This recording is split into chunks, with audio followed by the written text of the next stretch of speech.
मुंबईत एलिफंटाला जाणारी बोट बुडून मोठी दुर्घटना, 13 जणांचा मृत्यू, मृतांमध्ये 3 नौदलाच्या कर्मचाऱ्यांचाही समावेश। अपघाताचा अंगावर काटा आणणारा व्हिडिओ टीव्ही9च्या हाती। नौदलाच्या बोटीनं प्रवासी बोटीला धडक दिल्यानंच अपघातग्रस्त नीलकमल बोटीच्या मालकाचा आरोप, प्रवासी बोटीला धडक देतानाचा व्हिडिओ समोर।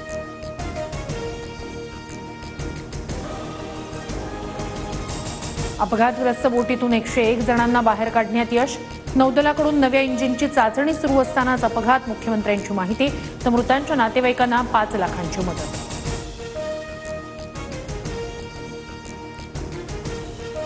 निवडणुका संपलेल्या नाहीत, मी राज्यभर जाणार, स्थानिक स्वराज्य संस्थांच्या निवडणुकांना आधीच भुजबळांचा महायुतीला इशारा।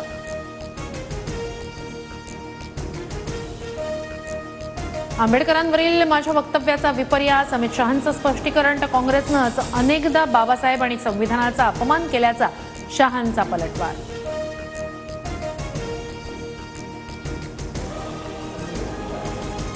संतोष देशमुखांच्या मुलांची शपथ आहे, त्या मंत्र्याला मंत्रिमंडळातून बाहेर काढा, धनंजय मुंडेंचं नाव न घेता आव्हाडांची फडणवीसांकडे मागणी।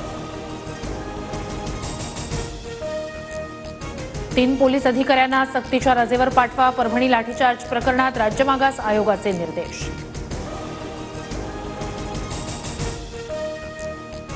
याला भेट त्याला भेट, दुसऱ्या दिवशी घरी थेट, फडणवीसांच्या भेटीवरून शिंदेंचा उद्धव ठाकरेंना टोला, तर आम्हाला संपवण्याची भाषा करणाऱ्यांमध्ये आमूलाग्र बदल झाल्याची ही टीका। मी नाराज नाही, मंत्रिपदावरून सुधीर मुनगंटीवार यांचं वक्तव्य, राज्यभरातील कार्यकर्त्यांच्या भेटीमुळे कामकाजात सहभागी न झाल्याचं स्पष्टीकरण।